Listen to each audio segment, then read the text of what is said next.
Farke is here, who heads the media studies department at TIS. You all are really doing some wonderful work, so thank you for that.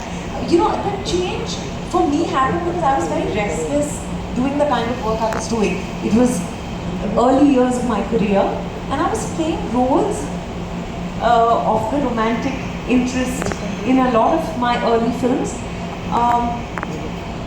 But it wasn't satisfying me. I wanted more substance. And therefore, after, a lot of my films worked very well commercially. So I know that there were some people around me who said, why do you want to really topple the apple cart? Why don't you just, getting good work, continue to do it? I said, good work is very subjective. I feel like I'm not contributing anything. And I think I was feeling like I was sleepwalking through some of those roles in films because I felt it was this anyone can do. I was mistaken, I have to say, that there is great talent in doing what your quintessential Bollywood heroine does with conviction, but I couldn't do it. And at that point, I was offered a film called Ishqiya.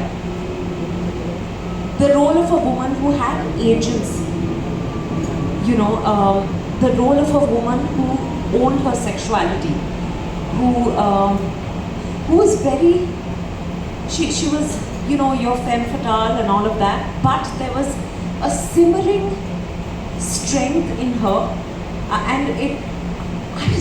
when I was offered that role, I thought, oh my God, this is what I've been waiting for. But I was told that, it's not a commercial film. A female actor gets one such role in her career, which is of substance, and you do it and you get the awards and you go ahead. So I was like, whatever it is, I don't care. I'm doing this film. I remember they also felt, there are some people, when I say they, some people around you who mean well but who don't necessarily anyway. so I was told that it may be an art house film, and that distinction I've never understood. But I said I'm going to go ahead and do the film, and I felt like it had just been 3 years since I started my career, and I felt like I was reborn as an actor. I felt like, oh my God, this is my purpose. I'm actually living another human being's life. It was not, I knew this person. It's not like sometimes I came out of films and I didn't know who I had played. It was that not well defined. But here I felt like she was a living, breathing woman who had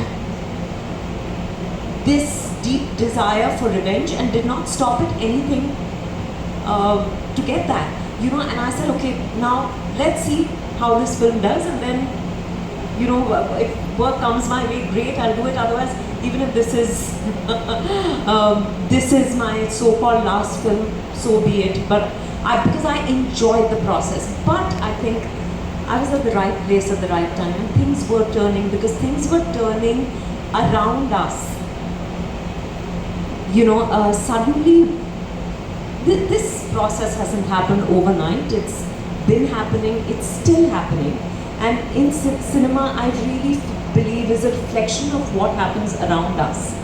So that change was actually, now there were people who were writing stories where women were finding their voice, where women were coming of age, where women were